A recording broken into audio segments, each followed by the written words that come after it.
مفتی صاحب، آج کا سوال قسم اور قسم کے کفارے سے متعلق ہے۔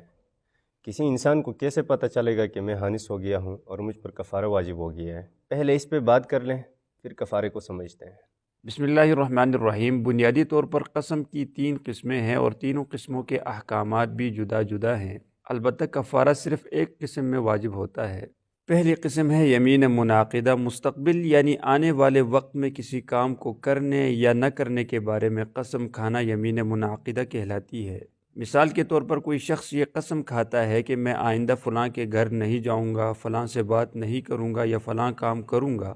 پھر اگر وہ قسم کھانے والا شخص اس فلاں کے گھر جائے گا تو وہ حانث بھی ہوگا اور اس پر کفارہ بھی واجب ہو جائے گا۔ دوسری قسم ہے یمین غموس۔ جان بوجھ کر ماضی یعنی گزرے ہوئے زمانے میں کسی واقعے کے ہونے یا نہ ہونے کے بارے میں جھوٹی قسم کھانا اور قسم کھانے والے کو معلوم بھی ہو کہ میں جھوٹی قسم کھا رہا ہوں، یمین غموس کہلاتی ہے۔ مثال کے طور پر کوئی شخص قسم کھائے کہ میں نے فلاں کے جو پیسے دینے تھے وہ میں دے چکا ہوں، اور قسم کھانے والے کو یہ علم بھی ہے کہ میں جھوٹ بول رہا ہوں، میں نے اس کے پیسے نہیں دیے، تو جان بوجھ کر ایسی جھوٹی قسم کھانے سے کفارہ تو واجب نہیں ہوتا، لیکن گناہ کبیرہ کا وبال اسے ضرور ملتا ہے۔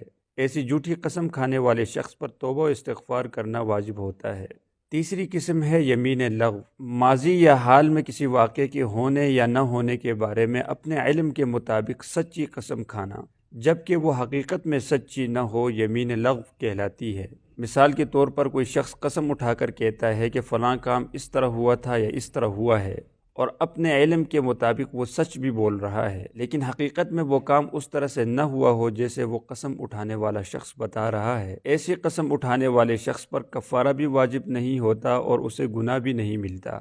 گناہ اس لیے نہیں ملتا کیونکہ وہ اپنے علم کے مطابق سچی قسم اٹھا رہا ہے، اور کفارہ صرف مستقبل یعنی آنے والے وقتوں میں کسی کام کو کرنے یا نہ کرنے کے بارے میں قسم اٹھانے پر ہوتا ہے۔ اچھا، اس کی تو وضاحت ہو گئی، کفارہ صرف یمین منعقدہ میں واجب ہوتا ہے۔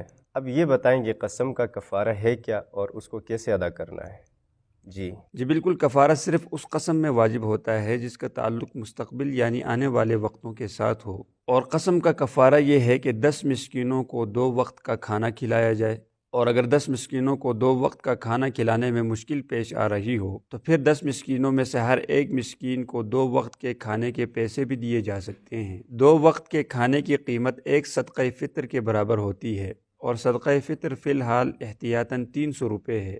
اس لیے اگر کوئی شخص قسم کا کفارہ پیسوں کی شکل میں ادا کرنا چاہتا ہے تو اسے 10 مسکینوں میں 3000 روپے تقسیم کرنے ہوں گے، اور اگر کوئی شخص کفارے کی ساری رقم ایک ہی مسکین کو ادا کرنا چاہتا ہے تو پھر اس شخص پر لازم ہے کہ وہ اس مسکین کو 10 دن تک ہر دن 300 روپے دیتا رہے، کیونکہ اگر وہ یک مشت ایک ہی دن کسی مسکین کو کفارے کی ساری رقم دے گا تو اس سے کفارہ ادا نہیں ہوگا، اور اگر کوئی شخص 10 مسکینوں کو 2 وقت کا کھانا کھلانے کے بجائے 20 مسکینوں کو 1 وقت کا کھانا کھلاتا ہے تو بھی کفارہ ادا نہیں ہوتا، کیونکہ قسم کے کفارے میں 10 مسکینوں کو 2 وقت کا کھانا کھلانا ضروری ہے یا 2 وقت کے کھانے کا پیسہ دینا ضروری ہے، اور اگر کوئی شخص 10 مسکینوں کو کھانا کھلانے کا استطاعت نہیں رکھتا تو پھر اسے مسلسل بلا ناغہ 3 روزے رکھنے ہوں گے۔